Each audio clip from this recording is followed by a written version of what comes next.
But really grateful that we have each of them, thankful for their time and for their willingness to be able to share with us today. I want to remind everybody that this event is being made possible to us because of the Bailey Institute of Learning.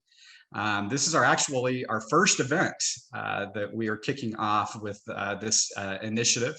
For those of you who got to the privilege of knowing Dwight Bailey, then you know just how special it is to name this after him. For those of you who didn't, I'm sorry that you didn't get to know him.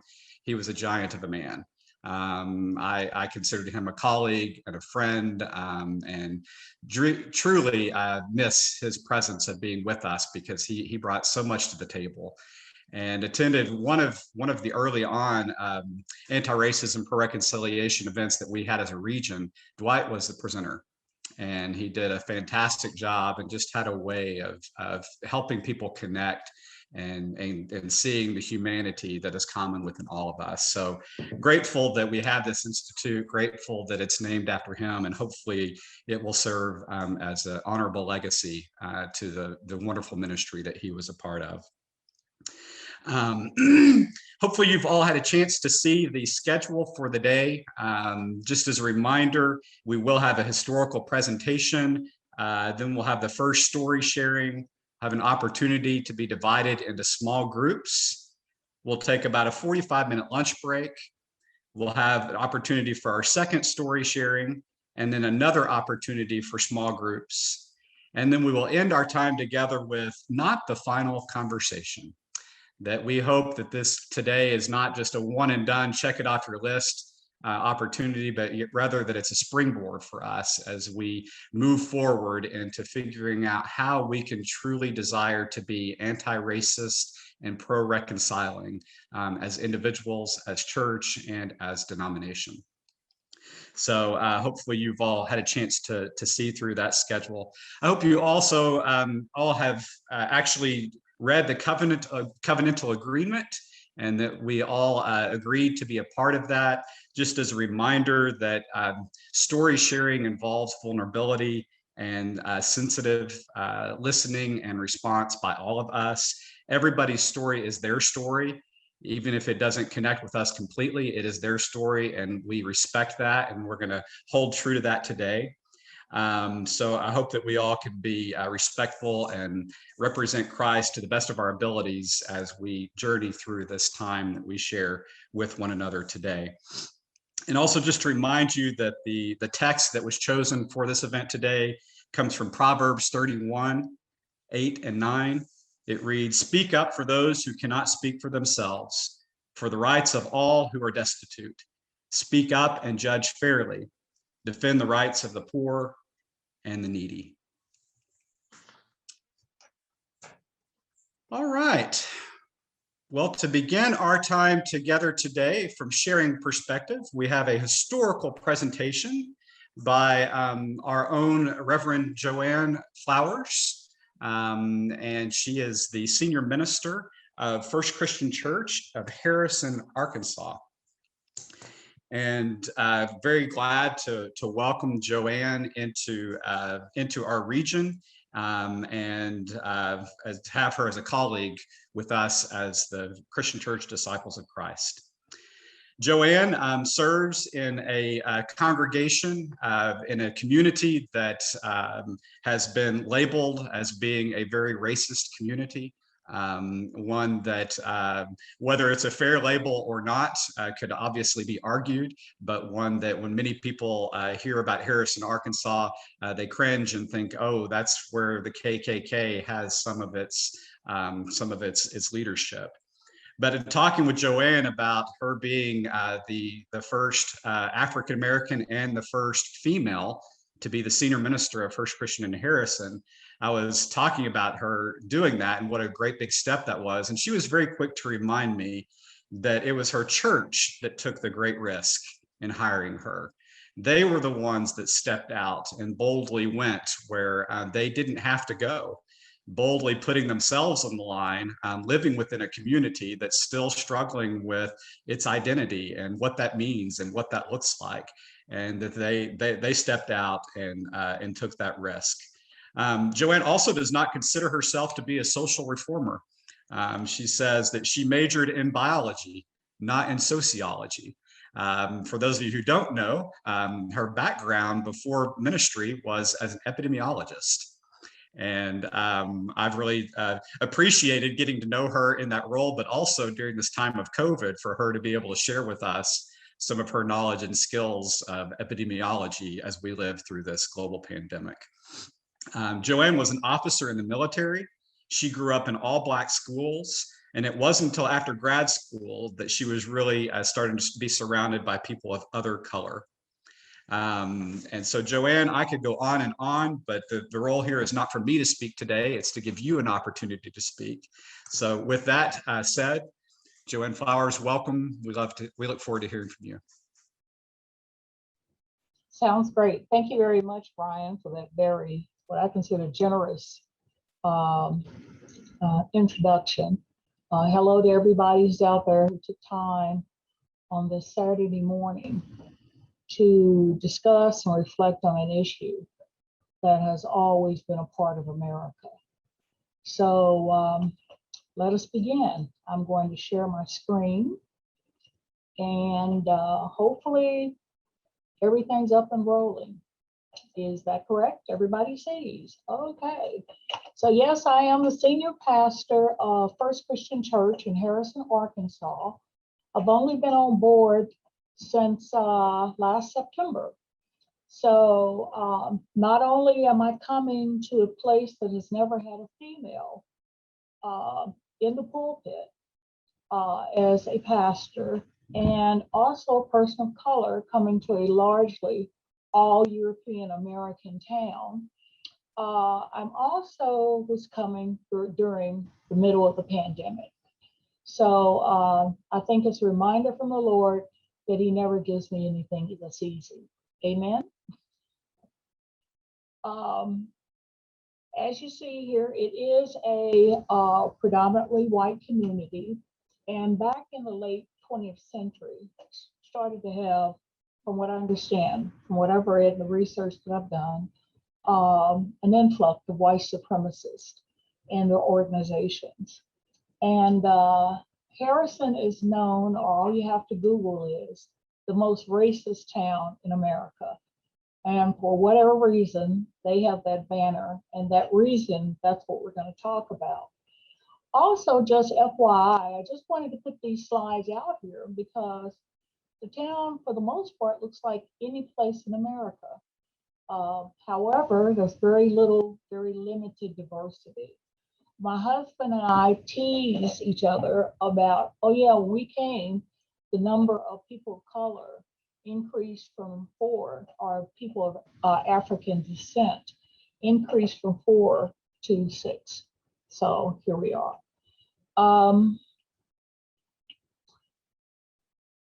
In 1905 and again in 1909, there were 2 race riots that occurred. And these race riots led to a significant decrease in the number of people of African descent in this town. As a matter of fact, in 1900, when they did the census then, and as you know, they only do the census every 10 years, there were about 1,100 people. Excuse me a second, my mouth is so dry. Oh. Ryan, I think I got up too early on a Saturday morning. Okay. Anyway, this in 1900, in the census, there was about 1,100 people of color, of African descent. And then when they did the census in 1910, there was only 1 person of African descent in this town. Harrison is also known as a sundown town, or was known as a sundown town. And for those of you that may not be familiar with that terminology, it simply means that there were to be no Blacks in this town after sundown. Otherwise, they could expect pretty dire consequences. In the census of 2010, of course, about 13,000 people, 96.2% are white, only 0.3% of them are Black or African American. And then you see here that largely we have a fairly decent size of, I was looking, we certainly have more people of Hispanic descent. So at least we've got 2.2 of Hispanic, but everything else, you know, for the most part is white. Really doesn't reflect, as we all know, America at large. Okay, let me hit the right button here. Hold on, folks, just a second. I apologize. I'm trying to do way too many things at the same time. Okay. PowerPoint, and let me get them. There we go. Okay, sorry about that. And as I said, the first race riot occurs in September of 1905. The good thing that I read about this is that apparently, or it was reported that no one was killed. They beat the people, they lashed them to trees, and they told them to get out of town. And so the majority did. There was some report that some of the more wealthy families hid their African-American servants, so of course they could stay there and work for them. But after 1909, that pretty much did it. That was it for people of color in town. And then, of course, from 1909 to 1971, can't get it very much background on what happened during those years. However, and we know that in 1971, a guy named Thomas Robb moves to Harrison, and apparently he was the Grand Dragon of the Ku Klux Klan. I think he called himself the CEO. But nevertheless, there's a little town here, not very far away, pretty much made of a few mobile homes and some things like that. And what I consider to be coming out of public health substandard housing. But nevertheless, I think they're about 10 miles or 5 miles, whatever, out of Harrison. However, he has a Harrison address. And again, this fed into the label of this town being the most racist town in America. But what I also found particularly troublesome is that he actually became the founder of a Christian church, or supposedly a string of Christian churches. And I'll talk a little bit more about that in a bit. Here's a setup currently at the out there in Zinc, or wherever he's at. This is up in the upper right-hand corner. This is where the entrance to his house.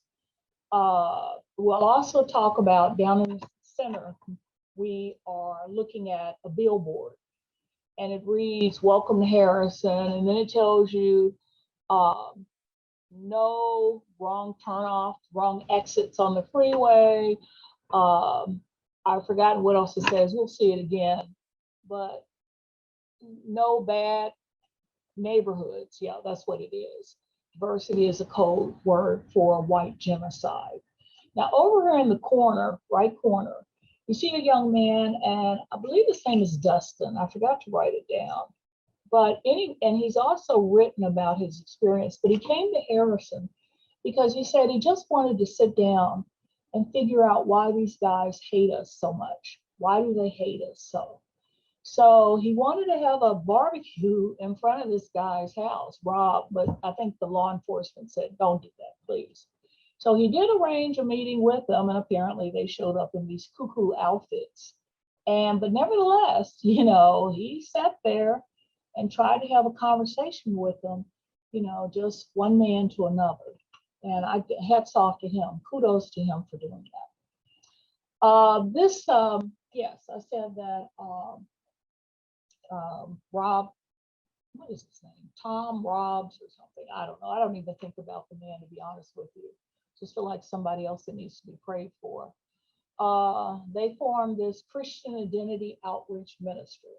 Not necessarily a church, but outreach ministry. Sorry, I misspoke. That has been identified by the Southern Poverty Law Center as a hate group. Not only are they anti-minority, but also they're anti-gay. So there's that. In 2003, thank goodness, Harrison's task force on race relations was established. And by the way, pay attention to the PowerPoint slides, because when it's something positive, I use blue. When it's something negative, I use yellow. I want to make sure I got the points across. They formed a task force with it, which they invited me to participate in. So now I'm participating in the task force. And on the task force, there's just me and this other gentleman that came to Harrison years ago to work and was run out of town by all the death threats. And he's on, I have a little bit more about him later. But anyway, this is their mission. And this is such a positive step in the right direction. And again, unfortunately, for whatever reason, this didn't happen until 2003. Then sort of 10 years later, you know, Tom Robb and his family, or who are his colleagues, they decided to begin posting on billboards. So what I was told is that there were 4 different billboards in this town that had messages like you saw previously. However, today, 2021, there's only one. There's only one because the community worked so hard to get rid of those billboards because it was such adverse publicity for the town. Also, to anyone of color, they were reminded, of course, you're not welcome here. But probably the thing that fuels a lot of this, keep in mind, is the fact that this has cost Harrison money significantly. Okay. There was, I think it was IHOP who was going to come to town. And they said, no, we're not coming because our African-American employees would not feel comfortable there. So I have always said that racism is always undergirded by economics. You know, how well you want to accept someone or not depends on whether or not you think they're taking something from you. And that has a lot to do with it. Even historically in the United States, that was the case. Because oftentimes when there were strikes up north, whoever were the strike breakers, they would go down and hire African Americans to come in and break the strikes, which of course ultimately resulted in a lot of hate and resistance towards these African Americans. Excuse me. In the center down here, on the right, you can see where our county, Boone County, is located in the state. On the left, you see a little glimpse of Harrison, but it doesn't look quite that much like an old Western town. Okay, there in this picture, you would expect, Christian, that somebody was going to ride up in a horse, but no, that's, I don't know, for whatever reason, they shot that block there. We actually have McDonald's here, and a few, you know, we're to a cutting first 21st century. We've got a Hardee's and and the yogurt place. So we've got those things, and we have the second Walmart that was built in the United States. So that's cool. So we got all this stuff going, but in the center at the bottom, we also have, this is the last billboard coming in from Little Rock, our major town. You're going to see, hey, we got alrighttv.com. So you can plug into that. And then, of course, you can see up here, yeah, no wrong Texas, no bad neighborhood, Harrison, Arkansas, full of beautiful, I don't know what else it says, but I think it says something like beautiful white people or white beautiful people or something like that under there, where someone has obviously has tried to tear the sound down, which of course we can see why. I think someone would have a problem with that. So in spite of all this hate and this understanding that you know, Harrison is all about only the Aryan race, apparently there's some little anti-racism, pro-reconciliation terrorists running around the town tearing down these signs. So can't condone breaking the law, but doesn't make me feel that bad. Okay. So the city officials have tried to counter the organized racist activities. The newspaper will not publish anything about it. As a matter of fact, we just had a Klan rally in City Square, and my husband and I were driving by, and I said they didn't have their Confederate flags out or neo-Nazi or whatever they were going to do, but there were just people over there setting up tables, and I didn't find out until later in the week. Oh yeah, that was a Klan rally over there, and there were actually some Black Lives Matter folks over there, and they got into a shouting match. So I'm glad I missed all of that. One of the ways, which I think is particularly funny, that they tried to improve the town's image was trying to edit Wikipedia. If you've ever read the article in Wikipedia about this town, let me tell you, it is not flattering. As a matter of fact, I think in a part of the art in the article, it actually says the town tried to straighten up its image as a racist town by editing the Wikipedia. And of course, they put that right there. And let's just say, as you read on, you have the feeling that they are not the fair-haired child with Wikipedia. So one thing that was positive is that they certainly, 2014, there was a peace rally in Vigil to celebrate the life and legacy of Reverend Dr. Martin Luther King. And they, a lot of times when we have a peace rally and there's a significant number, more than 6 people of color, we know that they came down from Springfield. And that adds another element of anger to the community. We have these outsiders coming in and protesting. Because I had actually stopped one of the protesters and asked her, I said, where are you getting your hair done? Because there's no beautician, African-American stylist here. And she said, oh, I'm here from Springfield. I said, okay. But anyway, but nevertheless, someone is paying for Black Lives Matters to appear on a major rolling sign, I don't know what you call them, digital sign in front of Walmart and at another major intersection in the town. They also say love is not, that we're not born with hate, and shows 2 children playing together. So there's some efforts in addition to what the people from Springfield are doing, but also we have a task force in town and they're trying. At the top, we see that the second we thought we made some headway with, well, actually that should be blue, to resist Trump's agenda, because this town went, I think it was 76% Trump.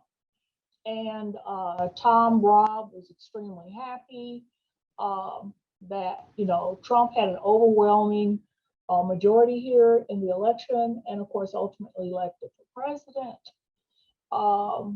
But at the same time, somebody's recognizing June as Confederate Heritage and History Month. So there you go. Just give and take, give and take. Yeah, this guy, Kenneth Sherry, he actually served on the task force with him.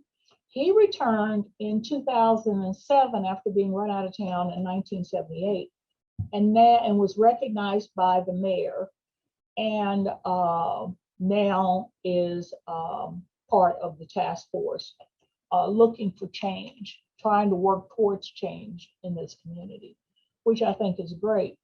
However, one of the things that concerned me about the task force is apparently there's one old guy, an African-American man, who walks around town with a shotgun over his shoulders.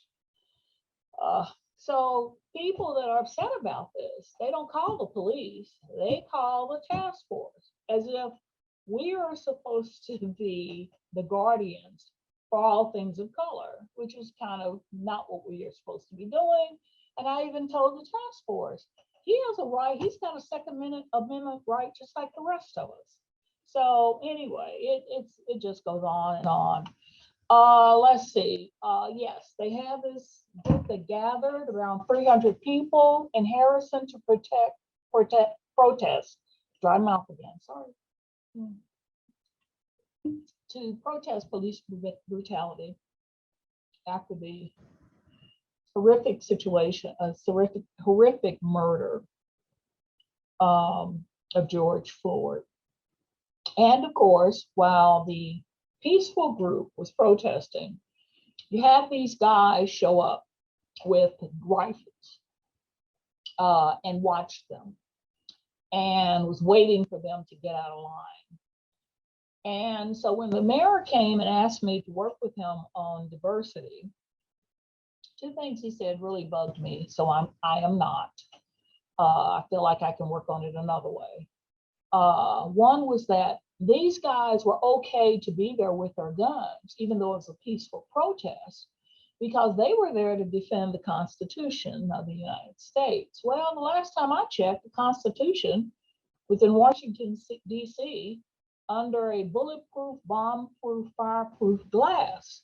So how is aiming your guns at unarmed people protecting the Constitution? And then he also wanted to tell me about this one black man that walks around town with a rifle. And I'm like, he's got a right to walk around the town with a rifle. But anyway, in any event, the other thing he shared with me was that this 300 people, for the large part, I think about 90% of that group was European American. And that told me a lot about the community. That again, there's people that are just not going to go for this, that they are object to it. Let's see, I'm trying to see what else I have here. Oh yeah, so what happened, supposedly this guy named Rob Bliss came to town with a video and made a video standing in front of Walmart for about 2 or 3 weeks and recording the responses people had to his sign, Black Lives Matters. And if you have not seen that video, don't bother. It's just all negative talk, racial expletives, things like that. I don't even want to hear it. You know, the bottom line is that what they think? That's fine. But the reason why I remember it, what happened, even though I wasn't here, because I had already said yes, that was following my calling to Harrison. And my daughter in Seattle, who was already paranoid about me going to yet another rural Southern town, shared with me the video. Mom, is this where you're going? And I'm like, OMG, you know, am I a 15-year-old girl? Well, anyway, the bottom line is that one of the elders from this church called me in Texas. And she said, there is a video going around, it's gone viral, it's had about 1 million hits about our town. And if you would like to talk about it, we can. And after she made that phone call, I never got a chance to get back to talk to her before I came up here. I just decided if they're willing to talk about this issue, rather than continually skirting it under the rug, sweeping it under the rug, then doggone it, this is the place I need to come. You know, the Lord had already was speaking to me. I'm like, no, I want to be Jonah. I want to go in the opposite direction. Well, that didn't happen. Amen. Okay. Anyway, so science leading Harrison, and I kind of feel like this is the reason why I'm here, because the Lord called me here, and I want him to order my steps, and I want his presence with me. And I felt like that if I came here, if I was obedient to what he wanted me to do, then I would be okay no matter where I am. So there I am. And of course, I didn't know it was such a big deal. I had a reporter from Little Rock.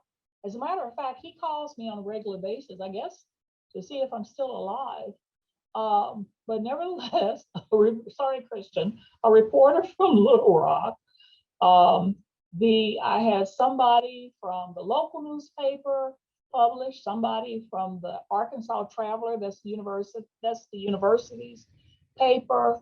And so there you are. I'm a regular media star because I came to Harrison, Arkansas. Kristen, I ran out of, exciting things to say. I was like, what can I say? It's really deep. But what really caught my attention was I had a reporter come from Sweden. to talk about and publish some information. By the way, I probably should translate this at some point to see what they're saying about me. I can't figure it out. It's not based on Latin. But anyway, I had this young reporter from Sweden come over to ask me, what was it like to pastor a church in the most racist town in America, and your church is white and you're black? So we went through that. And so that happened as well. It kind of felt like, all these reporters coming just wasn't what I wanted to do. So the question becomes, is Harrison, Arkansas typical racism in the United States? The hate and the resistance, which of course, once again, I should have made that blue. Haha. You see, anti-racism is a code word for anti-white. Welcome to Harrison, beautiful town, beautiful people, no wrong exits, no bad neighborhoods. Okay, there's the whole sign. But I did see a sign about white community or something when I was doing my work on this. And someone, of course, once again, edited the sign. And also down at the bottom here, I'm just showing some of the protests that are out there. And this is the electronic sign, a digital sign across from Walmart. Racism is equal to ignorance. Thank you for listening. And that's all I've got. Hopefully I left a minute or two for questions. Ryan, am I okay with questions, or am I okay? Anybody have any questions? Let me get out of here.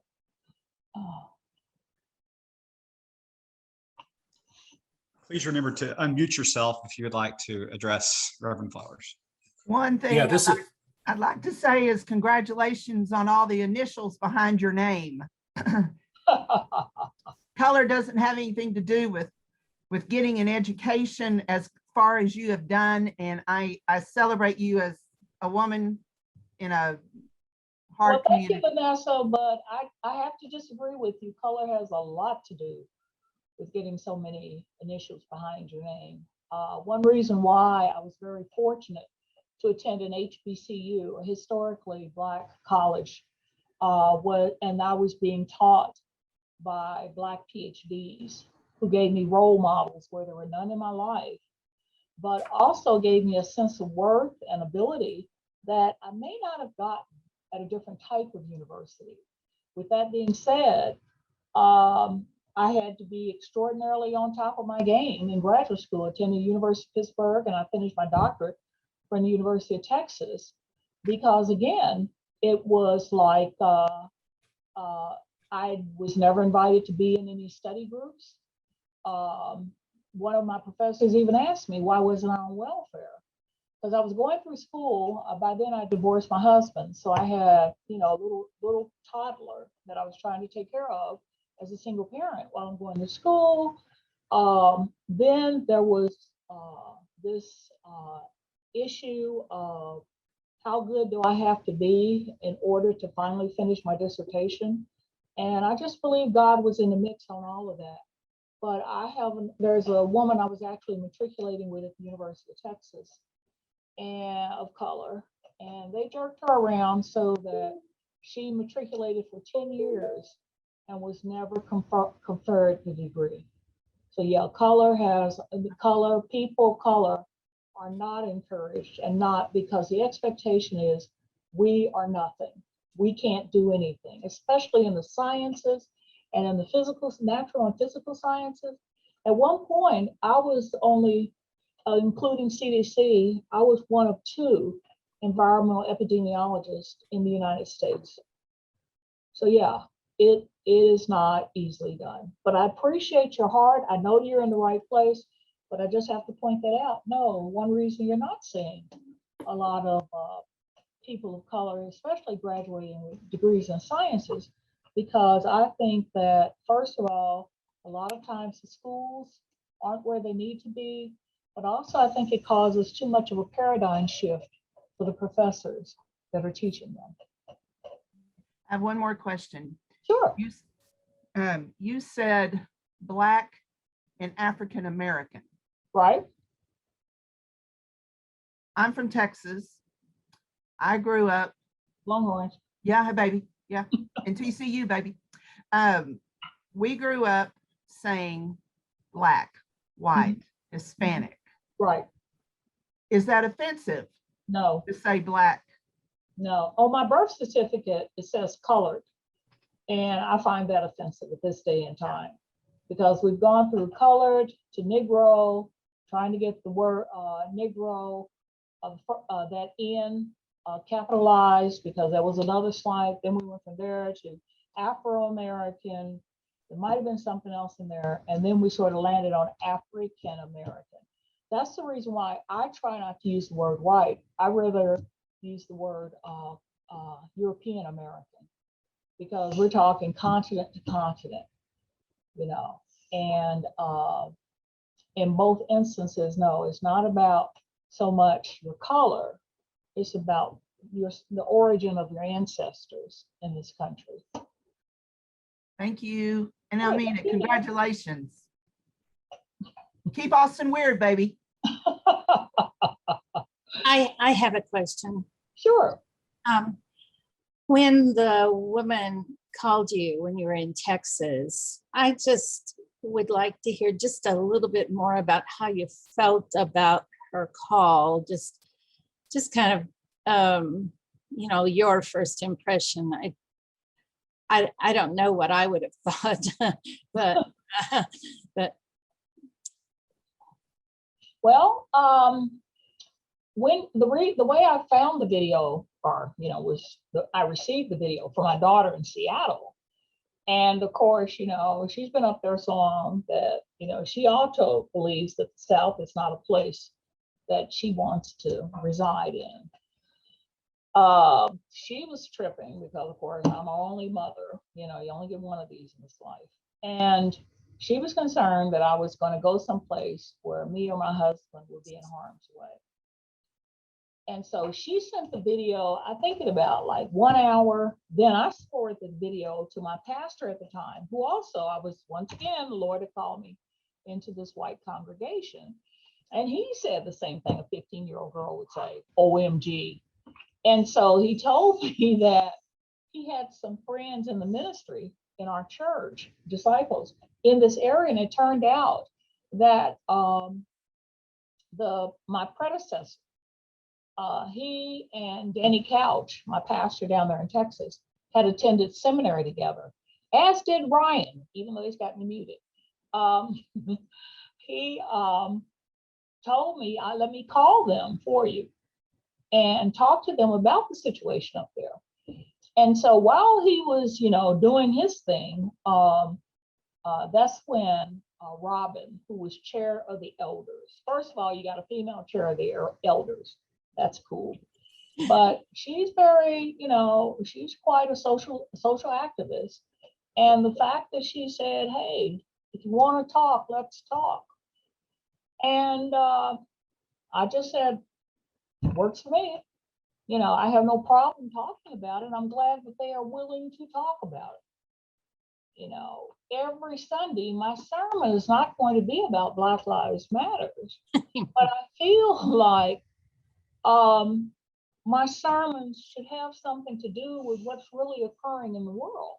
For example, last week, I talked about the disproportionate number of people that are in our prisons. We are number one in the world for sending our citizens to prison, followed only by Russia and China. Why are we in cahoots, or why are we doing anything like Russia and China?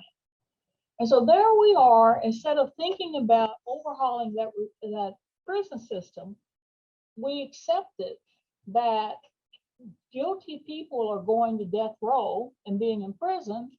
And I said, that certainly wasn't the case for John the Baptist. So, and I heard Jesus say, I was in prison and you did not come to me. What you do for the least of them, you do to me also. So yeah, after she wanted to talk about it, that was all I needed to know, that I'm going to a congregation that's just not going to walk around and pretend that I'm not a person of color, because I am a person of color. And there are times that I am going to present them things like a person of color, but also at the same time, I present the things like an epidemiologist. Other times I present them things like a military officer, which they love it when I'm screaming Ten Hut. But anyway, bottom line is that this is a little weird when you called it. Well, maybe not so weird. I mean, little, I gotta lose another 10 pounds. But this is the one that you guys called here for such a time as this. And I found out from my former pastor, excuse me, dear, when he called up here, and my predecessor, David Artman, Dr. Artman, he told them, he said, the church believes this is a God thing. And if it's a God thing, we want to move in that direction. And so there we are. Whether I've had any problems here, well, every time we go to Walmart, people ask us, are we passing through? And I said, no, we live here. And then they stop talking and the chewing gum falls out of their mouth. When the newspaper article first with the picture that I was a new pastor, First Christian Church, that started after it was published. Someone rang the doorbell. We stayed at the parsonage. Someone rang the doorbell. And when my husband went to the door, because I was working on yet another last minute sermon, nobody was there. So he looked into the yard, because the yard is treed, and there was a man out there hiding behind trees, some trees. So he yelled at him, and the man took off running. We called the police, and the police came over, did a drive-by, and so forth. So I told the church, first thing that happened is one of the elders brought us a shotgun. So, you know, I don't know, Ryan, if you got that as senior pastor, but I got a shotgun. Okay. Number two, the congregation, I told them, I said, we're going to have to put a little bit more security on the house. So they installed rings. So now it rings. I know when somebody's at the door, or the side, or in the back. That made me feel a lot better.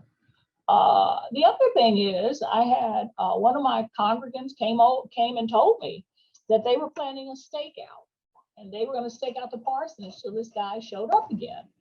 And I'm like, wow. And he also shared with me that the first day that I preached, they had actually called the police and told the police to do a drive-by in case somebody wanted to create a ruckus in the church. So I'm glad I didn't know that until after that was over.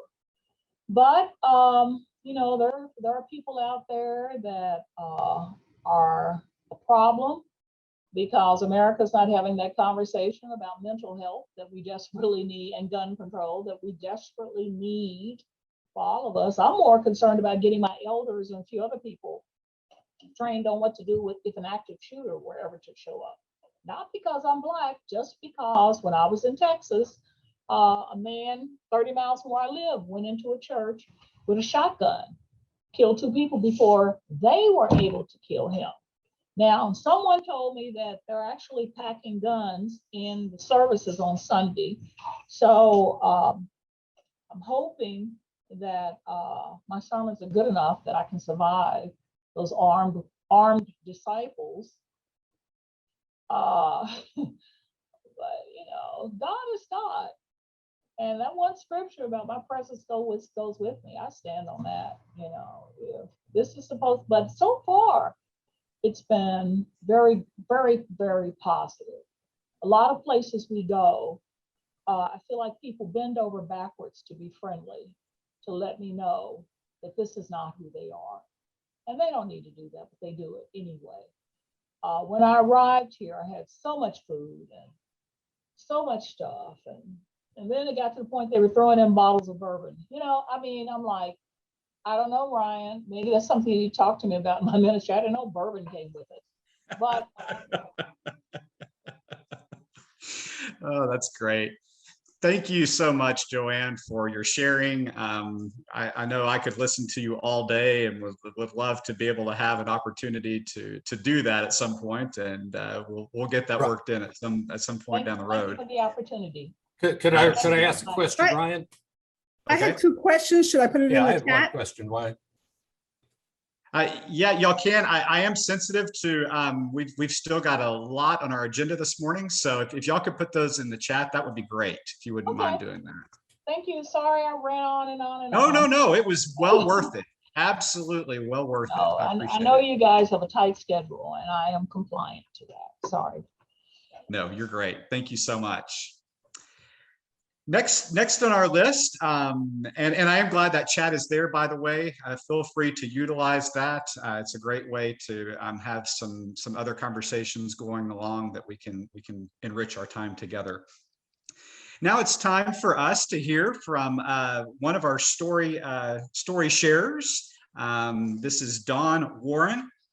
Don Warren is a fascinating guy, a colleague here and also in the region of the Great River region. He considers himself an ordinary guy who just happens to have a ton of life experience. Don has been a fighter pilot. He was a professor, a lawyer, a basketball coach. He says that he has lived a country and Western song. You know the one, skydiving, mountain climbing. He says that he has been broken so that he can be healed. And his is an ever-evolving story. Don also serves as the senior minister of First Christian Church of Stuttgart, Arkansas, also predominantly Caucasian. So Don, without further ado, we welcome you. Very much appreciate you sharing with us your time here today.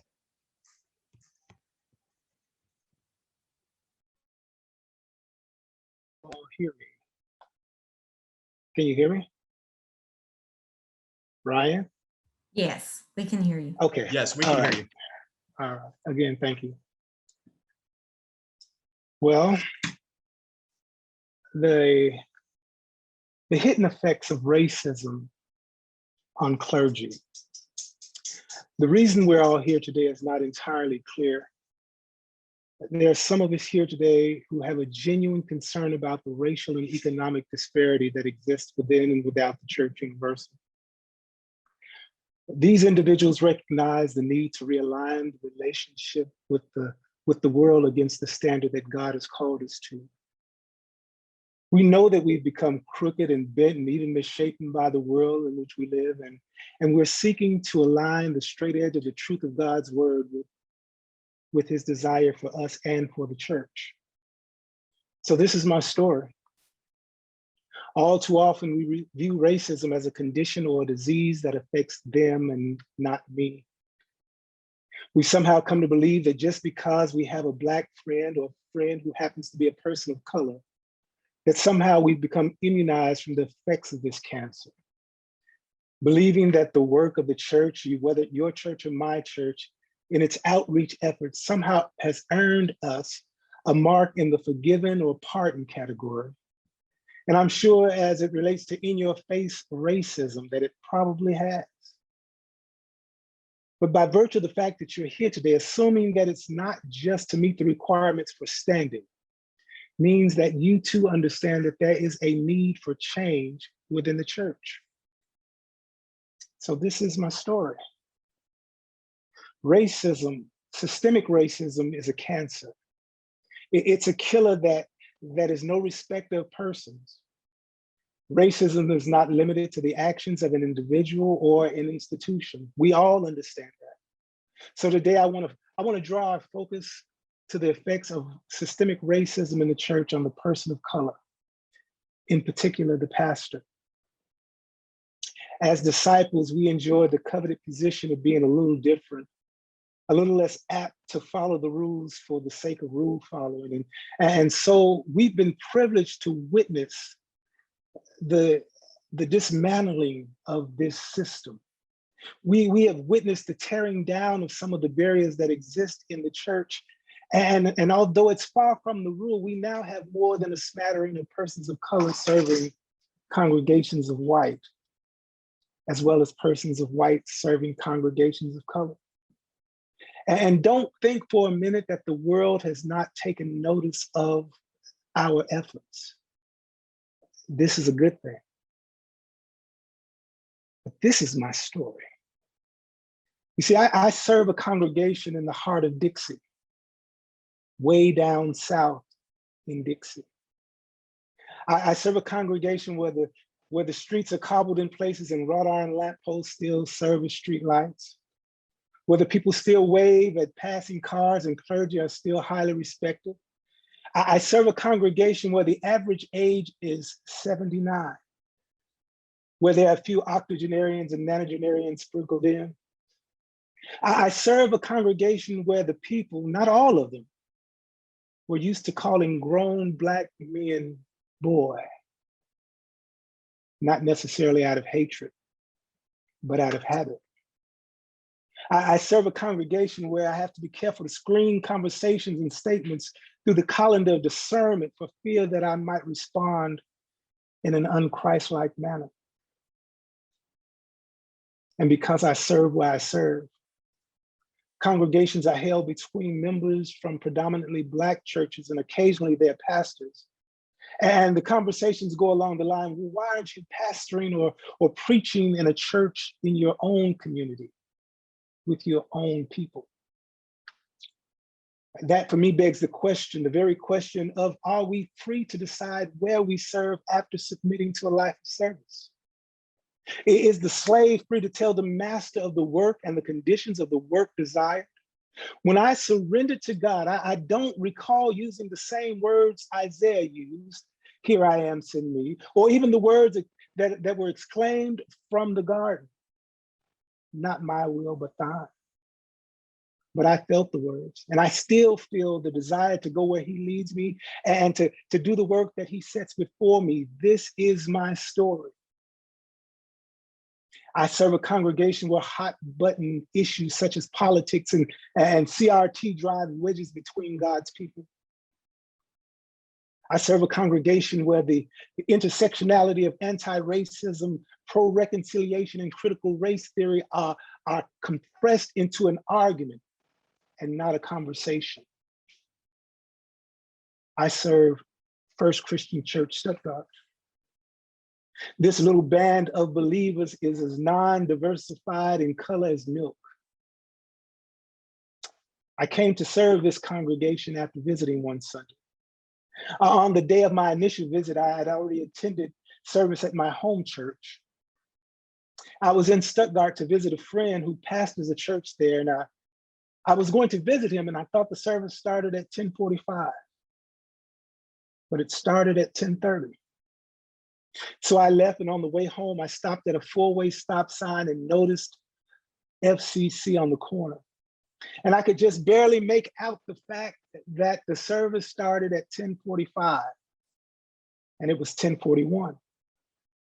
I parked my car, walked up the stairs of the front door, and if you've ever been there, you know that the doors face the back of the pews. When I walked in, it was like a scene straight out of the Old West. The music seemed to stop playing and all the eyes turned toward me. I took a seat in the middle pew and had a wonderful experience worshiping God. Just before the prelude, a gentleman came and sat next to me, and he extended his hand and said, "Welcome to FCC." We exchanged the necessary niceties, and then the music started. After the service, as I prepared to leave, this man, Dale, started introducing me to other members of the congregation. And I guess I really need to add right here that since all of this occurred in a pre-COVID world, that there were many hugs and handshakes from the people in this church in a town way down south in Dixie. After meeting the worship leader, she asked me what I did, and I told her, and she stopped and fingered her chin as though she were considering a rather weighty question and asked me would I mind bringing the word next week, because they didn't have a pastor. A Black man in the South in the church of white bringing the word, I said I'd be honored. But one of my greatest fears when I started serving, when I started my tenure at FCC, was that I would be seen as the get out of hell free card. That there would be some for whom on the day of explanation that the conversation with God would go along the lines of, well, God, you know, I didn't always do the right thing. I didn't always have a kind word, but at least I had a Black pastor. 5 years later, and I'm still here. What a privilege it is to serve God's people in this place. Now, don't get me wrong. There are some functions that I will never be invited to. There are some people that I will never be introduced to, whether it be because I'm the pastor or because I am Black. I don't know, and who knows? But what I do know is that God is able to do exceedingly abundantly above all that we could hope for or even imagine. I know that love covers a multitude of whatever. I know that the crippling effects of this cancer called racism can be cured. And because it can be cured, the hard question of what can I do must give way to the even harder question of what must I do? What must we do? We must know that our stories, that your story and my stories are ever changing and ever evolving. We must know that there is the ultimate editor of our story, the author and the finisher of our faith, one who is capable to give us an opportunity to share our story with others. That's my story. I challenge you to learn your story and how you can allow the work to go forward, how you can make yourself receptive to God to write the story and to tell the story. And in the words of the one of the greatest theologians that I've ever known, Forrest Gump, that's all I've got to say about that. Okay, I'm done. That was perfect. I love that theologian. Thank you very much, Don, for the sharing of your story. Very rich, very multi-layered. I'm sure there's a whole lot more there to unpack. Are there any questions? We'll entertain time for just a few questions. If anybody would like to address Don and get some further clarification from him before we move to our small group time. You don't by chance care to share that with us on paper, do you? Some of your Yes, comments I couldn't keep up with. I'm not that fast of a writer. I will forward them to you. Yes, ma'am. Thank you. You're welcome.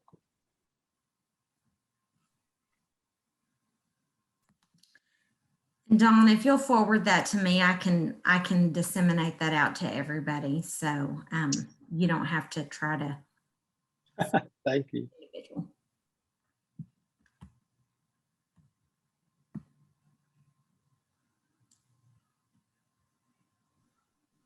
Since this is Sarah Rudolph Pollard, and since we don't, I don't see a lot of people coming forth with questions, I'd like to go back to, if I may, the question that Vanessa asked Reverend Flowers about the terminology Black, African American, what have you. Just please understand that we are not a monolithic people. And some people prefer Black, some people prefer African American. You know, it's so, and I, the way I heard Dr. Flowers address it, she prefers African American, and I'm one of those who prefers that as well. However, that doesn't mean that every Black or African American person that you come in contact with will prefer that same title. It's just, and I just think it's important that you understand that if you call somebody African American and make it offended, that you're not shocked or that you don't understand, because you know you've heard us today say that we prefer African American. There are some that prefer Black and or whatever.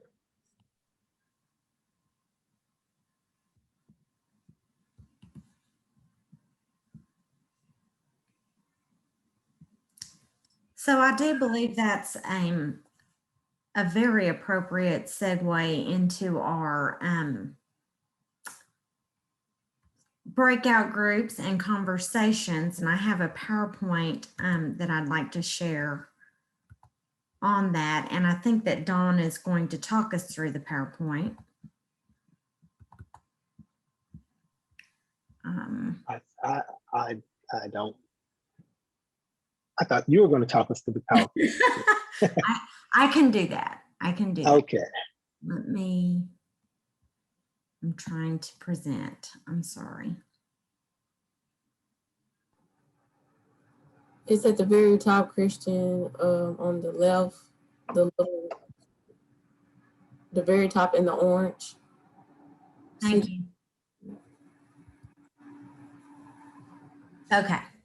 So that being that very conversation about what is your preference, and just remember, every person is an individual and has their own preference. And so in our conversations in our small group, we want to have some parameters for healthy dialogue during this. So you were all forwarded, if you registered, if you didn't just get a link this morning from us, you were forwarded some information to review prior to this event today. And part of that explains that we all have a theological perspective regarding the powers of racism to do things. And some of the things that racism can do is to hurt people of color. And so we all have varying theological perspectives of how racism can hurt people of color. To what extent? That's every person's theological perspective on that point. Also, to racism to provide privilege for the dominant society. And in North America, that means those who are white or of European descent, and of racism to destroy all people for the sake of racism's prolongation. The desired outcomes from the small group discussions are to encourage relevant questioning of preconceived understandings of race and prejudice and power, to further dissatisfaction with personal prejudices and the systemic socialization of racism, to brainstorm about the dismantling of these powers of racism through constructive means. Constructive means, I'm going to emphasize that. And this can be sociological and theological. So we agreed to a covenantal agreement when you registered for this event. And in that covenantal agreement, it talked about bringing or suggesting items for the covenant. So it allows for deep and sensitive listening and response. Since this is going to be our day together, please share when you register ways that you would like to live in covenant as a group. Now, I will tell you that I didn't receive any suggestions in anybody's registration, but an example of this would be listening to each other and allowing each other to speak and acknowledge that we don't have all the answers, but this is a space where we are all welcome. And so I'm just going to ask for us to remember that we come together seeking ways that we can be constructive and bring unity. I'm gonna stop share, maybe. I have too many buttons open on my screen. So we have put you into breakout rooms. I'm about to open those up, and these are peer alike. And so if you should be able to leave a breakout room, and Tanika and I will be out here in the hallway. And so if I don't have you assigned to a breakout room, or I couldn't tell, if you're not comfortable in the breakout room that I've placed you in, and then Carol has a group that will just be their own breakout room because they're meeting together at their church. we want to have a chance to talk about what we've heard so far this morning, and just open, share, listen, and ways that we can explore those layers and possibly even recognize in the two stories that we heard, the history by Dr. Flowers and the stories we've heard today, where we see layers of P1 and P2 and P3, which was in the document that we shared. So I'm going to open the breakout rooms, and then I'm going to be focused on getting everybody in the right place. If you're not in the right place, please pop back out and say, hey, I'm not in the right room. The living God, fall afresh on me. Spirit of the living God, fall afresh on me. Melt me, mold me, fill me, use me. Spirit of the living God, fall afresh on me. Welcome back, everybody. Hope you had good nourishment for your bodies. I know this morning has been good nourishment for my soul, and I know that this afternoon will afford us that same opportunity and privilege. As we are all coming back together to start our afternoon section of today's event, let's open with a word of prayer. Will you pray with me? We thank you, God, again, for this privilege we have to be within your presence and within the presence of one another. This privilege to recognize, God, just how blessed we are to be part of your creation, just how beautiful your creation is, and how each and everybody's different story is what makes it so beautiful, what makes it so unique. We give you thanks, God, again, for those who have agreed to be vulnerable enough to share their story, and for it to inspire us to reflect upon our own story and to figure out ways in which, God, our future stories all might be different because of the encounter that we have with you through one another this day. We pray these things in your almighty name. Amen. I've been very grateful and impressed with our presenters today. Again, thank you to them and for all that they've had to offer. For Joanne and for Dawn, each of your stories we could spend hours upon, just reflecting and asking more questions, because you've raised so much for us to think about. And I have no doubt that those storytellings are going to continue to inspire us with our next presenter that we have with us today. Lori Fail. I'm not really sure where to begin with Lori. Lori and I go back quite a ways in our life experiences together, where we met one another at Bright Divinity School. But some things that you need to know about Lori. Lori spent her formational years in Mississippi. So her very foundational aspects of what's made her to be who she is today were largely informed by her time of living in what we now call the Great River region. She graduated from Southern Mississippi University, and it was not until after college that she ever even lived outside of the state of Mississippi. She had a career in business, working in sales and in marketing. Again, I met Lori while at Bright Divinity School, while I was at Bright Divinity School, and I was working as a youth minister of the church where she was serving on staff. And so Lori was the one who would reel me in and say, well, Ryan, let's think about this. Let's think about what you're doing and think about how crazy you are. but only because Lori was crazy herself, so she could point that out in me. I know Lori to be a person who has a deep passion and heart for relationships, a desire for people to live together in community and to truly get along. She and I were able to co-direct an international affairs seminar for high school students many years ago.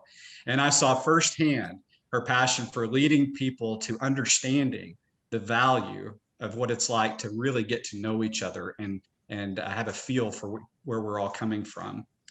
She is one of the founders of Standing Rock Camp for high school students based on a reservation. She is the founder of Disciples Public Presence. She's a co-facilitator for Disciples Justice Ministries. And she is the senior minister of First Christian Church of Minneapolis, Minnesota, which, as we all know, Minneapolis has been highlighted throughout our country and our world for the realities of what racism has done within their community. They are not alone, but they definitely have had the spotlight placed upon them. And I know that Lori is actively engaged in the process of getting people to talk and getting people to open up and to work on the relationships that they have with one another. So without further ado, Lori, we welcome you, appreciate you being here. Lori is the one that's traveled by wavelengths of the internet the furthest to be a part of our group today, and we're grateful to have you here. Thank you, Ryan. And it was a pleasure to serve with you when we got to serve together. Maybe one day we'll get to again. So thank you for having me. I am a product of Mississippi. I do live in Minneapolis, Minnesota now, and I've been here for 8.5 years. You will hear that as part of my journey. I do want you to know that I did change clothes, if anybody even happened to notice. Because I think it's important as I tell my journey that I wear a t-shirt in honor of Mr. George Floyd. Mr. Floyd, as many of you know, was viciously murdered by a police officer here in Minneapolis. But there's things about Mr. Floyd that people don't know, because if they only heard people trying to disparage his name or his character, and try to make him out to be something that he wasn't, that may be all you hear. And so this t-shirt has words on it like he was a father and a son. He was trusting, he was respected. He loved people that were thrown away. How much more of the presence of God in Jesus Christ can you get? He was a wonderful man who was loved by many, not only here, but in his hometown down near Houston. Mr. Floyd was a very good man. I wear this t-shirt because it's the truth. And when it comes to those of us who identify as white or European descent, one of the things that we're lacking is the truth. Our African-American siblings, they know the truth. We have to unravel the truth, and it's a journey. So I ask you to bear with me today as I take you through an unraveling journey that you will find will circle all the way back around. So if you can bear with me through this, then hopefully you'll find a way that you can begin to untangle the systemic white supremacy that we participate in. I want to say up front that you will hear me say white supremacy, and that's because white supremacy is the issue, that the skin color of white is supreme over any other skin color, which is so not God, right? It's not what we learn in church. God created everyone. God loves everyone. And somehow we have twisted the goodness that's been created into something that makes only one skin color better than another. So I always use white supremacy, and then to talk about how ingrained it is in everything that we do in all of our systems. And I will dare say, in the structure of the Christian Church Disciples of Christ, it's systemic white supremacy, because most of the systems were created by people who identify as white. So I just want to say that so you understand why I use some of the terms that I use. Again, what people that look like me need to do is start telling the truth. But we have to discover what that truth is. So my truth, which is my story, is I was born in Hattiesburg, Mississippi in 1958. My dad was a music professor at the University of Southern Mississippi. My parents were from Michigan and Ohio. My brother and sister were born in Ohio and Michigan. And I was the only one in my family born in the South. But that's where I grew up. That was the environment in which my understanding of the world was created. I remember when our schools integrated, and I remember watching on TV what was happening in Boston, where buses were being turned over and pushed over. That didn't happen in my hometown.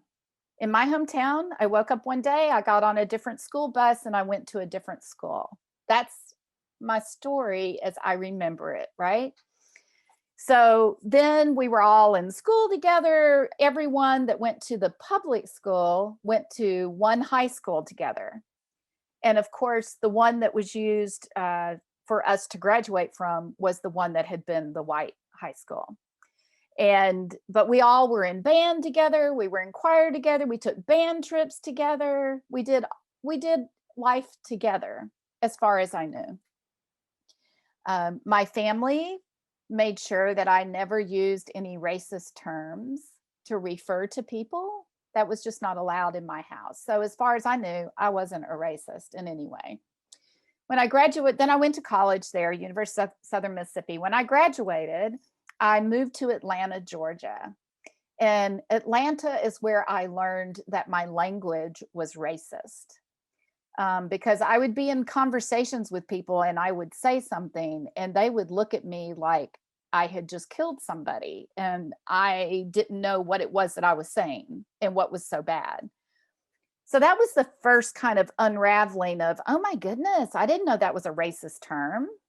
That's just how we talk, right? That's just how everybody talks. Well, no, that's not how everybody talks, nor should it be how everybody talks.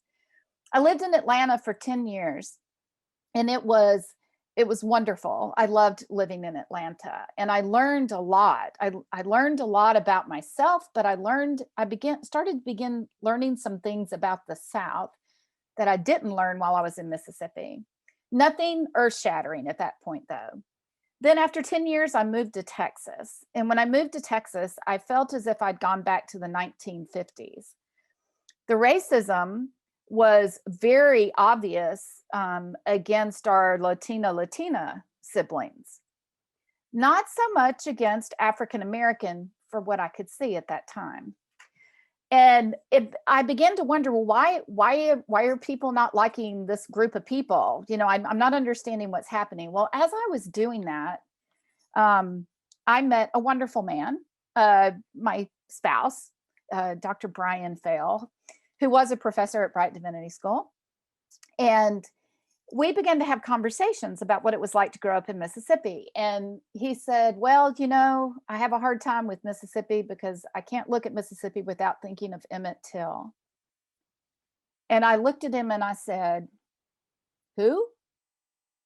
I'm in my 30s at this point, by the way. And he said, Emmett Till. I said, I have no idea. I don't know who you're talking about. So he begins to tell me the story of Emmett Till. And I'm flabbergasted. I'm appalled. I'm like, why? How do I not know this? Why don't I know this? And then he begins to tell me some other stories. So I start calling my siblings who are 7 and 8 years older than me. And I'm like, what is going on? Brian's telling me these stories of Mississippi, of our hometown, Hattiesburg, that I've never heard of. Vernon Damer died in my hometown from his house being firebombed. I was alive and lived in that town and never knew this. My siblings who were older said, yes, this happened, but it wasn't on the news and people didn't really know. And so then I began to read some books and discover more of what I didn't know.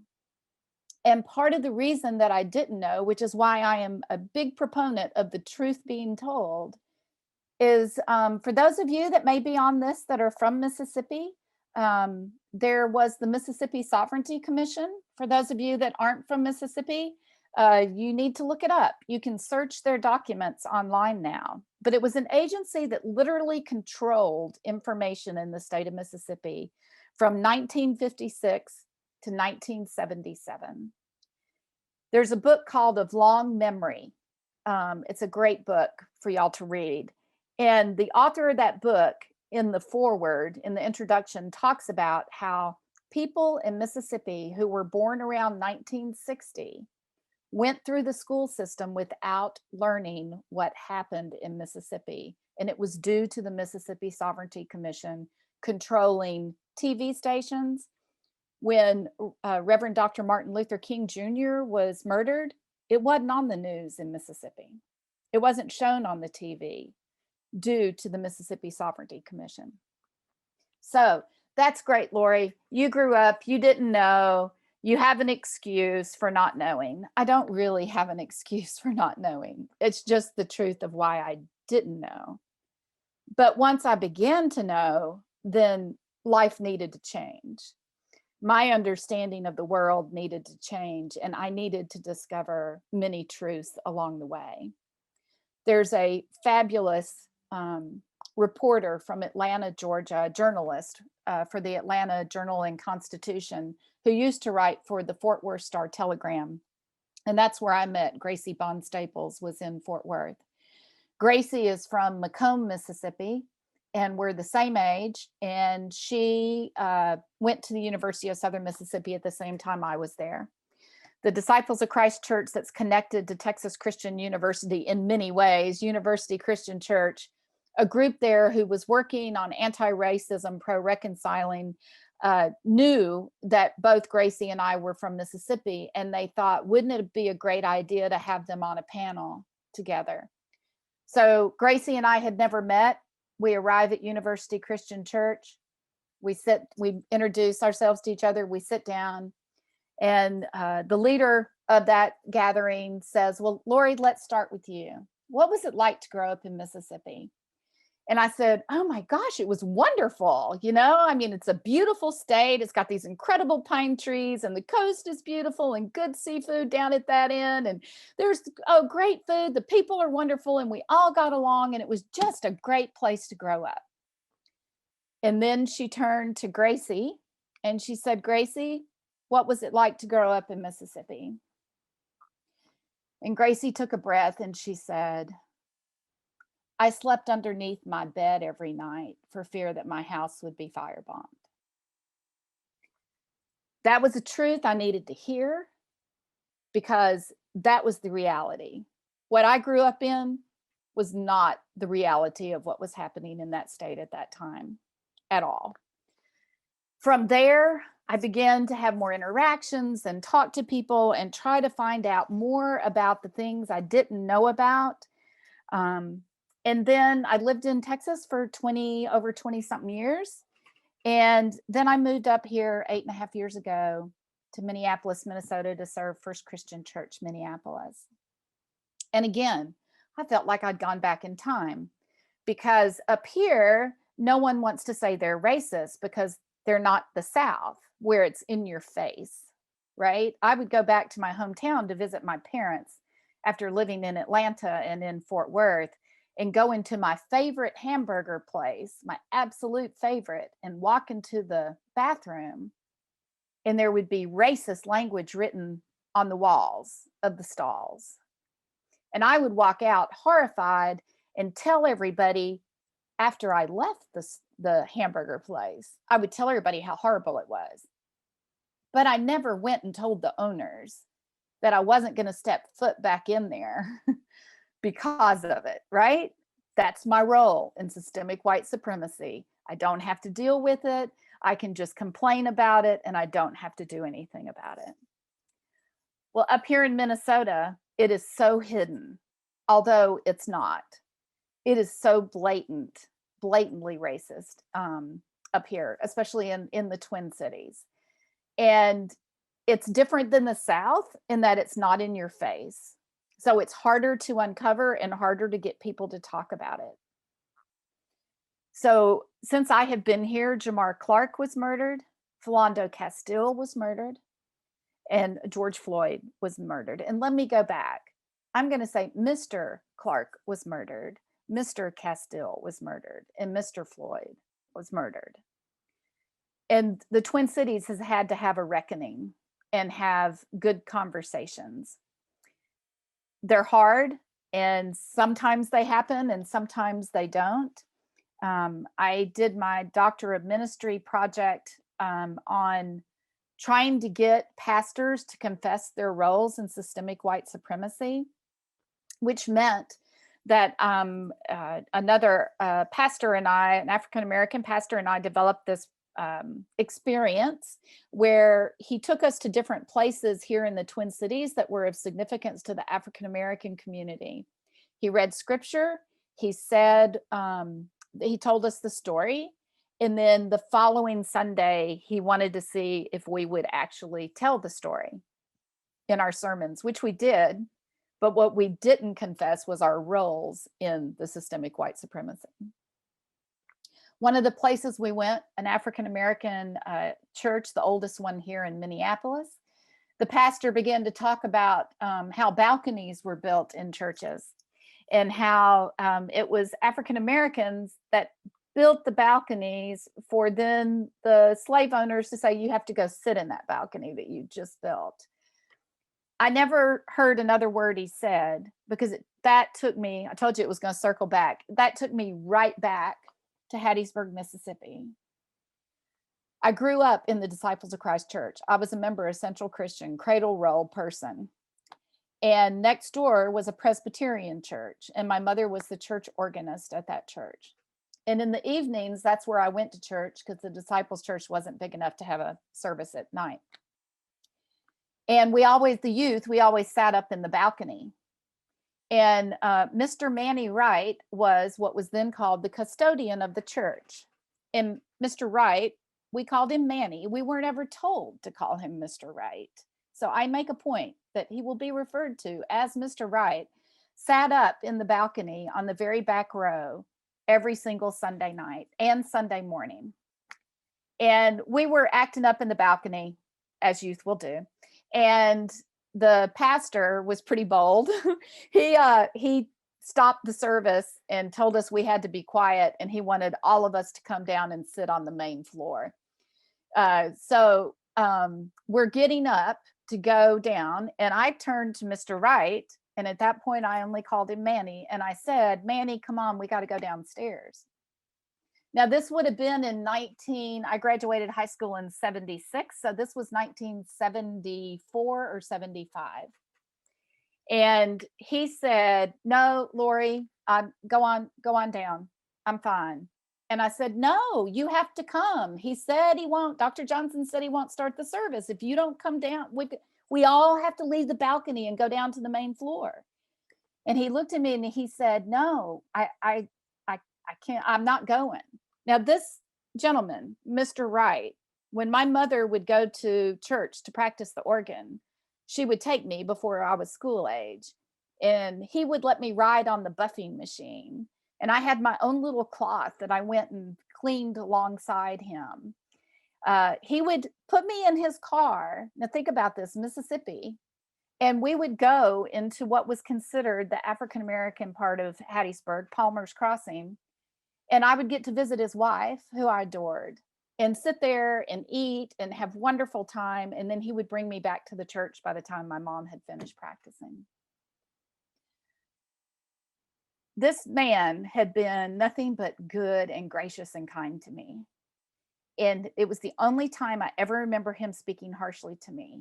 He said, Miss Lori, I am not going down there. Now you get out of this balcony and shut up. And I thought, well, okay. I wonder who you think you are, right? I go down, I sit down. I never thought of that moment again the rest of my life until I'm standing in a church in Minneapolis, Minnesota, hearing this pastor tell me about balconies. And I realized that Mr. Wright couldn't come out of the balcony. He was not allowed. I never saw him sit in the main part of the church. He was not allowed to leave the balcony. But as someone who benefits from systemic white supremacy, right? Because my skin is white. I never had to think about it. I never had to question it. I never had a conversation with this man that I adored to find out why he reacted the way he did. I didn't have to do any of that because it didn't impact me, so to speak. That's the insidious nature of systemic white supremacy. We play a role in it even when we think we don't, because we're benefiting from it, and we never have to stop and think, why did my friend react that way? How come Gracie went to bed at night and had to sleep under her bed? And I'm telling people Mississippi was a great place to grow up. We all got along, everybody was happy. Where did that narrative come from? Why didn't my family tell me differently? Why didn't my school? But more importantly, why didn't my church? The church where I learned that God loves everybody, Central Christian Church in Hattiesburg, Mississippi. Why didn't they speak out and tell me something different? That's my story. It's my truth. And I have much more to learn. And to be very honest, I can't blame anybody else. I can't blame the church or the school or my family, because it's up to me to discover that truth and then to work to change it and to make sure that at some point, and I believe it can happen, that systemic white supremacy is gone forever.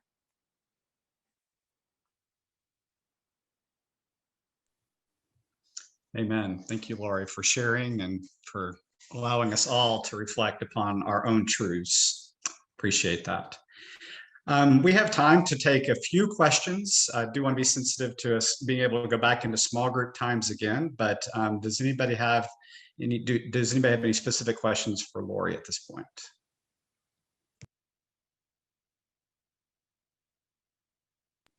Joanne, if you want to unmute yourself. Yes, yes. Hi, and Laurie, and thank you for sharing your story. It could not be easy to describe how you felt completely oblivious to what was going on around you. Two things I wanted to say. Number one is you were talking about why were they hating on Mexicans one place or Hispanic people and hating. It tends to be whoever's the largest majority group. I saw that to be true in Arizona. I mean, people wanted to come to me and talk about the wetbacks and blah, blah, blah. And I'm like, right down the road, you hate me. So how can I sit here and listen to this? The other thing I wanted to say is that Minneapolis, I've visited Minneapolis a couple of times on business. And to me, it was an indication that discernment, Paul talks about in 1 Corinthians 12, is very much alive and well on planet Earth, because I felt like I could feel the racism. You know, it was just the look in the eye, just a certain amount of ignoring you, just a little bit of something gave me a hint that this place is not a place that you want to spend very much time in because of the hatred. And I think that's true for a lot of us that are African American. We have grown up, and maybe we've even survived because we have honed those skills, or we have that gift that causes us to be able to pick up when we're hated. Even if people don't say it, even though they may not act like it, but a lot of times we get a sense that we're not welcome there. And then finally, just wanted to say, there was a phrase in a Sidney Poitier movie, I can't remember which movie now, but the white woman had said, I'm free, white, and 21. Yeah. And Sidney Poitier immediately changed his attitude, and she just was like, what's wrong with you? What's wrong with you? And he was saying, that's a phrase that I've always had to deal with. And of course, his movies were made back in the 50s and the 60s, but that's still very much alive. That you have one world if you're free, white, and 21, and you have a completely different world if you're not. So thank you very much for your story. Absolutely. Thank you. Thank you, Pastor Joanne. Thank you. Anybody else? Yes, I could. I was just curious about what you discovered in your doctoral studies that you just finished a little while ago. You had a, go ahead. Sure. Thank you, Harold. Yeah, it was really interesting because I could only get 2 other pastors to do this with me. I asked, I can't tell you how many pastors here in the Twin Cities. I was specifically asking white pastors. They were both female. I couldn't get any white male pastors to do this with me. And so there were 3 of us that were preaching these sermons. And then my colleague, the Reverend Danny Givens, he watched the videos, he read the sermons, he listened, he knew what he had shared with us. And his exact words were, y'all told the story verbatim. He said, it was as if you channeled me and you told the story. And he said, but what I know is that white folk like facts. White folk will tell facts all day long, but they won't admit their role in systemic white supremacy. So there were only a couple of our sermons where we actually admitted our role. We were really good at telling you the facts of what happened, but very few of our sermons did we say, I benefit from, and this is my role in it. So it was very eye-opening. Laurie, there's a question in the chat from Lupe asking, what does the Disciples Justice Group do?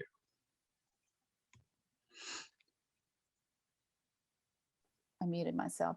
The Disciples Justice Ministries group is the justice ministries within the disciples, such as Green Chalice, Refugee Immigration Ministries, Disciples Public Presence, which is a Facebook group I started, Disciples Justice Action Network, Disciples Peace Fellowship, all of those justice ministries. We meet together monthly, reconciliation, to see how we can support each other and work together.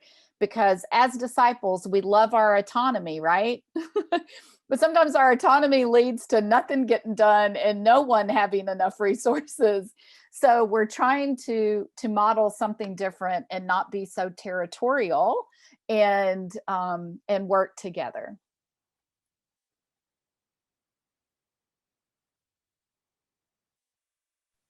Great, thank you. We probably can take one more question if somebody has one before we move into our small group time. Oh, can I just address Sarah? Not address Sarah, but Sarah, that is a great question. If we love facts, then why are white people so afraid of critical race theory? Absolutely, Sarah. That's a great question. It's because we don't like facts, right? That make us have to address our behavior and the reality of what we participate in. And I'm saying that meaning we should do that, but there's that fear of loss of power, and sorry. I have a problem with people not understanding the importance of critical race theory. So. Fear happens to be a motivating factor for a lot of bad things in our society, Yes. doesn't it?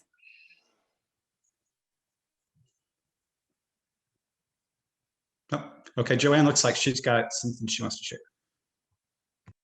Okay, I'll make it very brief. Laurie, as you know, within probably about 20 years, there's not going to be one group that constitutes a majority in the United States. Correct. As an epidemiologist, we've been looking at this for some time. I believe that a lot of what's happening right now is backlash to the increasing presence of people of color. Sure. America, whether another person ever crosses the border again, is going to become browner. Right. How do you think this is going to play in places like Minneapolis and places that already have a problem with people of color, or this country even, when we get to the point that whites are no longer the majority? I look forward to that day, number one.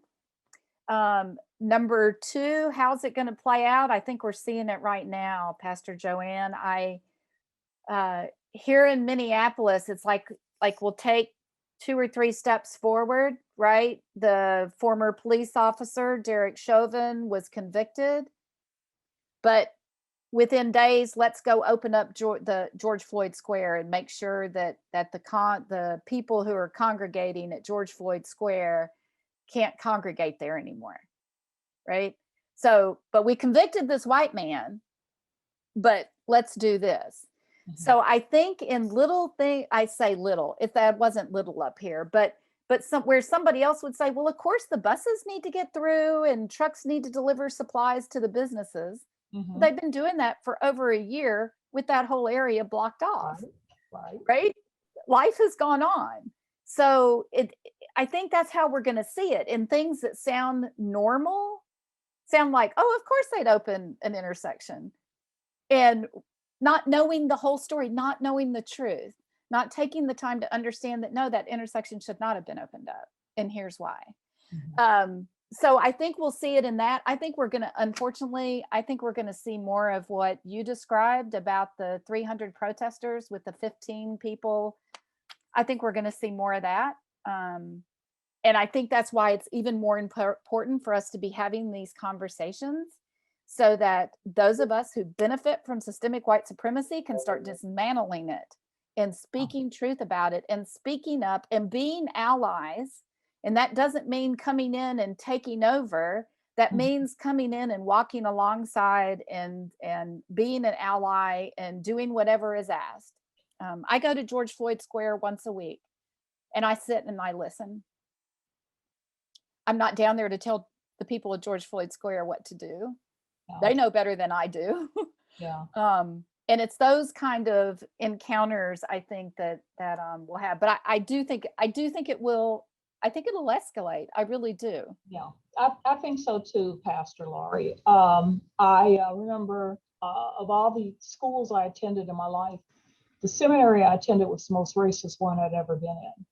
And I went to the University of Texas, which has its problems.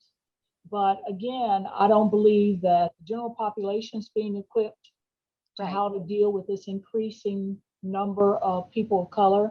And I certainly know that the seminary that I attended had its own problems, and they certainly weren't preparing pastors to go out and minister to multicultural congregations. But thank you very much. Yeah. No, I think especially our Disciples of Christ seminaries, I think they could easily have a look at their structures and start dismantling many of them. Not dismantle the seminary, but dismantle the structure that has systemic white supremacy. I think you're right. Yeah. Thank you.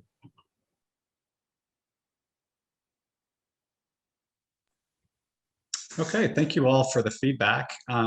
Kristen, I guess this would be a good time to put us back in our small group sessions until it'll be time for us to come back to wrap the day up. Like myself, I'm assuming we're all back in the main room and gathered together. I hope that your small group conversations were meaningful and productive. And this section, this last few minutes of our gathering today are titled, "It's Not the End of the Conversation." And with that in mind, we want to talk about how do we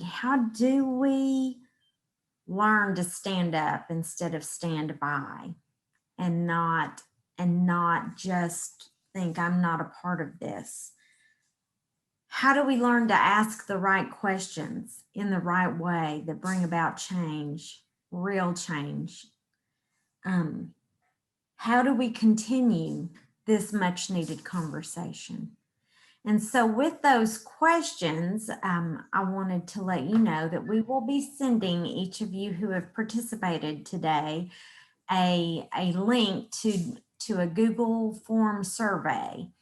And in that survey, you will have the opportunity to tell us how do you think, give us your opinion and feedback on how we can do this.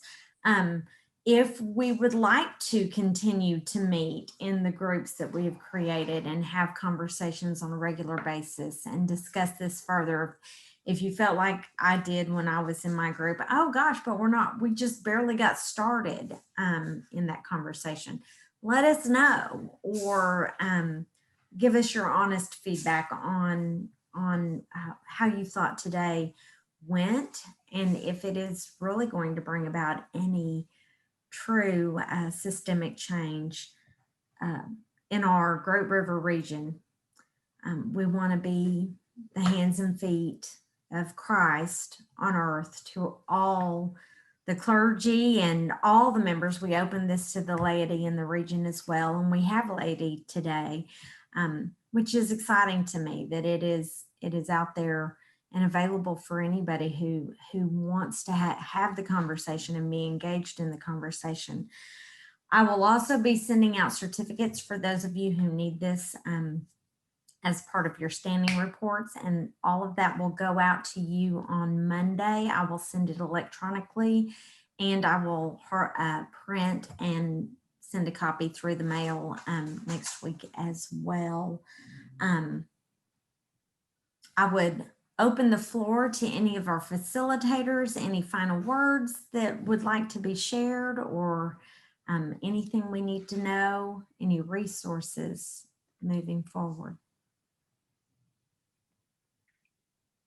I'd simply like to thank our presenters for a wonderful presentation. I'd also like to say that our dialogue is extremely important at this particular time. What are two issues that racism is going to be affected by and will negatively be affected by? One is artificial intelligence, and the other is climate change. Those two things are going to bring racism much more into the focus as resources and economics are shifted in the direction of the powerful. I'd just like to add to that also the fact, looking at the birth rates in third world countries in comparison to first world countries like America, which is an aging population, that racism is also going to be brought into focus by, they are projecting within the next 20, 25 years, we are going to see a downward swing in our population, our working population. And we're going to have to bring these people in. The ones that we are stopping at the border, they're going to have to come in here and do the work, because the majority of Americans will be largely middle-aged and older. To add to that, a big part of our small group discussion was to note, well, really to reinforce what's been said, that you cannot untie racism in the United States from economics. And to just note that you can have all the flowery, nice sermons you want coming from white male pastors, but until actual work is being done, it's just flowery language without much substance.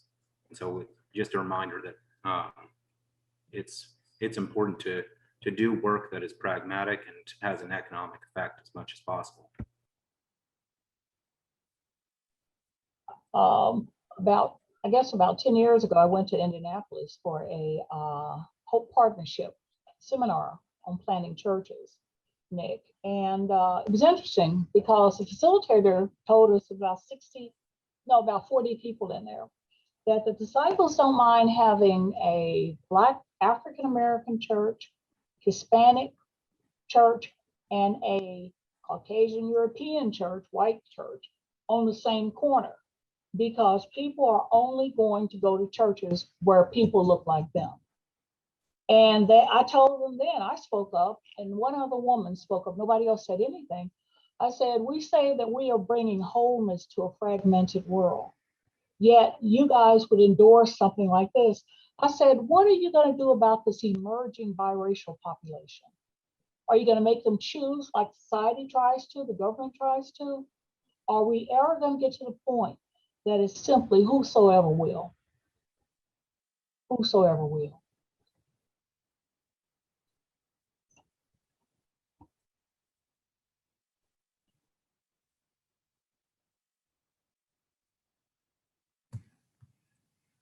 Nick, in case you can't see the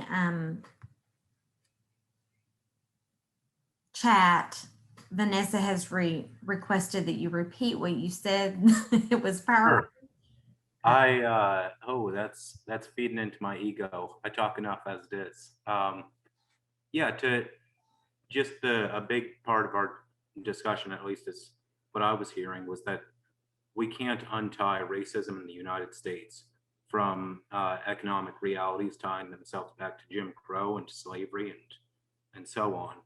And so I find a temptation as a white man in ministry to give flowery sermons, to either to sort of come in with the white savior complex, but the reality is that until we're impacting something with economic effects, we aren't really doing much, no matter how many flowery statements we give.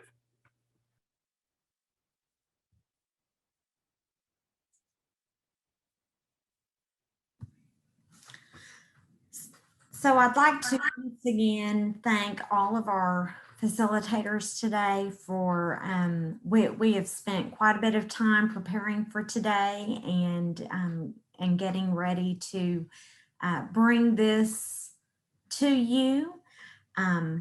And we thank you each for your participation. I know the group that I was in was very good conversation, and certainly eye-opening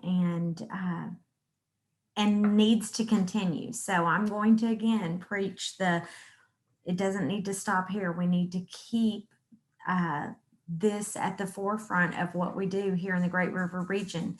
On behalf of the Bailey Institute of Learning, I thank you all for your time and participation.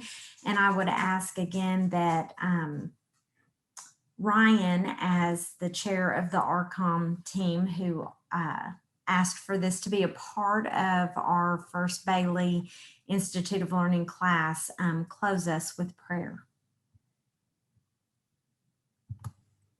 I'd be happy to. Before we do that, we've all become proficient in Zoom this past year and a half. If we were in person, we would be giving a big hand clap to those who have shared their stories. But if you look down on your reactions, you can pick the hand clap, and you can put that up on your screen, and we can show our appreciation to our presenters today, and really do, from the bottom of our hearts, thank you, Laurie, Dawn, and Joanne, for your deep sharing, and for the rest of you for your sharing and your participation in this event. I'm very excited that we are engaged in these conversations. And like Kristen said, I think it's incumbent upon us to not just be done today, but to recognize today is just a start line. This isn't just about getting a certificate that meets a requirement that we need. It's about a necessary conversation that will propel Christ Church into the future to which it is called. And so I hope that these conversations continue, not because the region asks us to do it, but because we put pressure on the region to say, we're going to keep doing these conversations, give us a platform so we can make that happen. So I hope you'll stand with me and seeing that through. Now that I'm done preaching, I'll get to preach tomorrow. I'll stop with you all. Will you please join me with a word of prayer? Let's pray. I feel like, God, I need to take off my sandals, for I've been standing on holy ground. Holy ground, God, that has allowed us to get at the core of who we are as human beings. I'm reminded, God, that we strive to be Christ-like, and yet we haven't quite figured out exactly how to even be human. There's a necessary step that needs to be taken there, Lord. And I pray that you guide us in that step. I pray that you lead us towards the light to which you call us, recognizing that to get to that light, God, it's not going to be easy, because light exposes those things about ourselves that we would rather not be exposed. But it's also the place at which, Lord, that the healing, the true healing can begin. So I pray, Lord, for each and every person that's part of this call today, each and every life that they are already impacting, that we can recognize the barriers that need to be torn down and the part to play each one of us has within this issue, this grander issue, God. The issue we've talked about today is racism, but ultimately, God, it's about being the humans that you've created us to be. We've strayed away from that, and we just ask for your guidance to get us back on path again. Thank you, God, for the boldness and the courage of Joanne and of Dawn and of Laurie, and of their sharing with us this day. Lord, they have been the presence of Christ to us in more ways than they can even imagine. We pray that you continue to bless them in their ministries. Bless this Great River region as it continues to walk down this path of being an anti-racist, pro-reconciling church.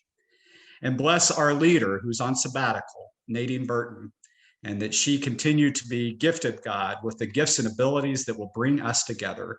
Because honestly, Lord, she has a large part to play in bringing us together as a region and getting us to this place where we are having these very important conversations. Thank you again for what has happened here. And don't let us stop here. Light the fire within us to move forward from this conversation, to ignite many, many more. We pray these things, God, in your holy name. Amen.